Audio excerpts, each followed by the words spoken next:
Welcome everyone. In our previous video lecture, we have studied some basic concept of light and waves such as electromagnetic nature of a light, wavelength of a light, refraction of a light, refractive index of light. In this video lecture, we will study wave nature of a light, Newton's corpuscular theory of a light, Huygens wave theory of a light, formation of a rainbow, and primary and secondary source of light. So students, let us start wave nature of a light. Students, here we discuss more about the nature of a light. One is particle nature and other is a wave nature. Initially, Newton developed a theory called as Newton's corpuscular theory, and then Huygens developed a theory called as Huygens wave theory of a light.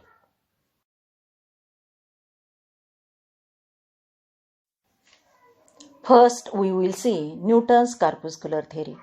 According to this theory, every source of light emits light in the form of tiny particles. Tiny means very small particles, and these particles are called as corpuscles. Therefore, this theory is called as corpuscular theory. These corpuscles are hard, massless, and elastic in nature. Elastic means they rebound with same kinetic energy and momentum. According to this theory, these particles are travel along a straight line path.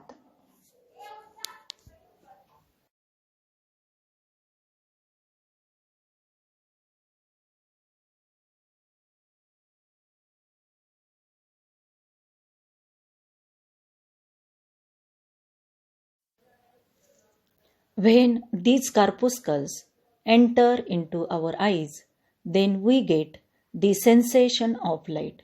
As we know that white light contains lights of different colors, and according to Newton, these different colors of light are due to the different size of the corpuscles, as shown in this image. As well as according to Newton, when light ray is refracted in the denser medium, at that time medium exerts a large attractive force on the corpuscles, and therefore speed of light in denser medium increases than rarer medium, and due to this there is change in direction of a light. That means, according to Newton, velocity of light in denser medium is greater than velocity of light in a rarer medium.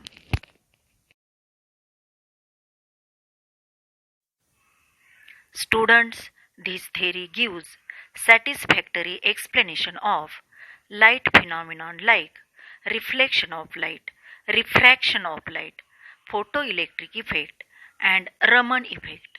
We have already studied reflection and refraction of light. Here we see what is meant by a photoelectric effect. Photoelectric effect means when light particles called as photons incident on the photosensitive metal, then there is emission of electrons, and this emission of electrons is possible only when we consider light contains number of photon particles. That means light has nature of particle. As well as in Raman effect, we observe that when monochromatic light is incident on the molecules of a liquid, then photon particles get scattered. That is, Raman effect is the inelastic scattering of photons of a light by a matter, and which indicates particle nature of a light. Newton's corpuscular थेअरीबद्दल जे काही point आपण discuss केलेले आहेत ते सर्व point या ठिकाणी तुम्हाला नोटच्या फॉर्ममध्ये दिलेले आहेत. Now we see some limitations of Newton's corpuscular theory. Experimentally, it is proved that velocity of light in a rarer medium is greater than velocity of light in a denser medium, which is opposite to that of Newton's corpuscular theory. Also, this theory could not explain other phenomena of light such as interference of light, polarization of light, and diffraction of light.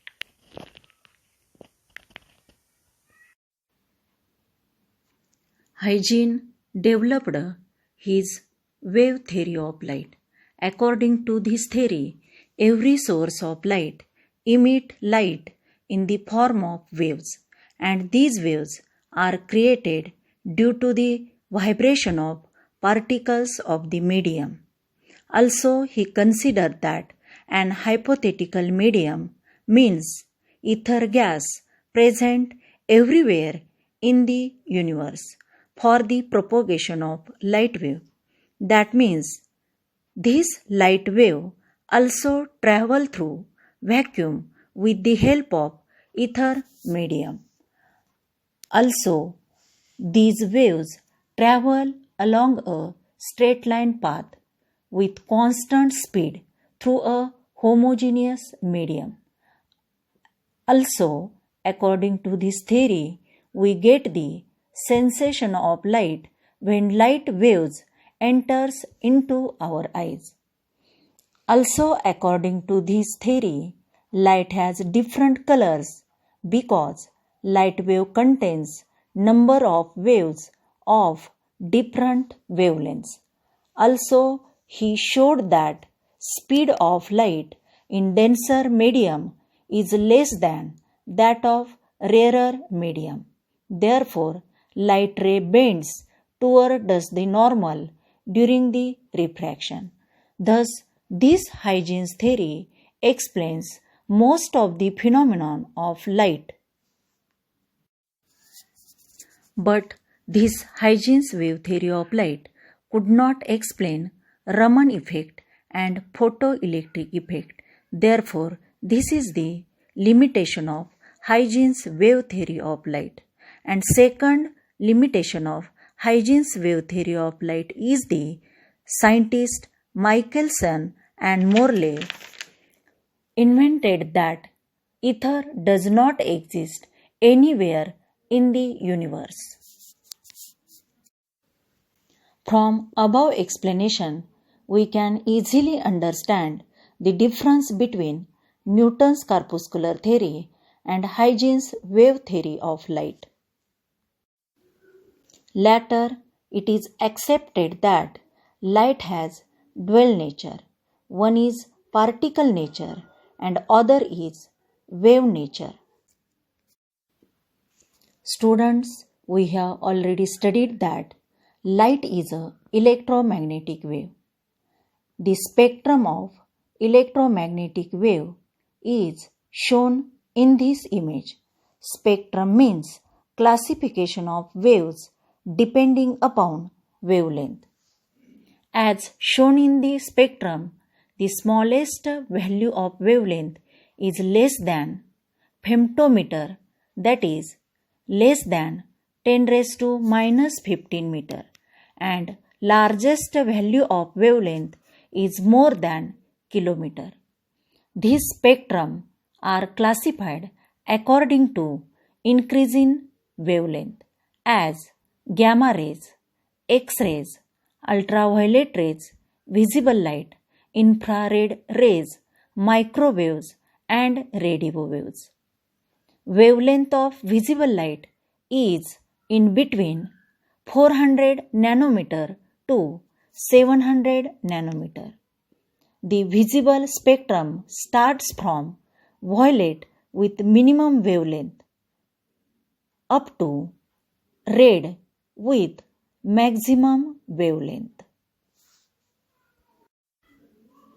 Students, as we know that white light consists number of waves of different wavelengths, that means of different colors, as well as from the formula of refractive index it is observed that refractive index depends upon the wavelength. That is, for same angle of incidence, refractive index changes with change in wavelength. Therefore, when white light is incident on the raindrop, then different waves in the white light gets refracted at different angles. That is, colors gets separated from each other and we observe spectrum or rainbow. Clear formation of rainbow is as shown in this image. Students, we see number of light sources around us, and these sources are classified into primary sources and secondary sources of light. Primary sources of light means sources which originate light of their own. And examples of these primary sources of lights are sun, stars, flame of any kind, that means candle, tube light, bulb, firecrackers, nuclear energy generators are the examples of primary source of light. Then we see what is meant by secondary sources of light. Secondary sources of light means sources which do not produce light of their own but receive light from some other sources and reflect it or scatter it. For examples, the moon, the plants, the planets, animals, and all the objects which we see due to reflection of light from their surface. Thank you, students, for watching this video.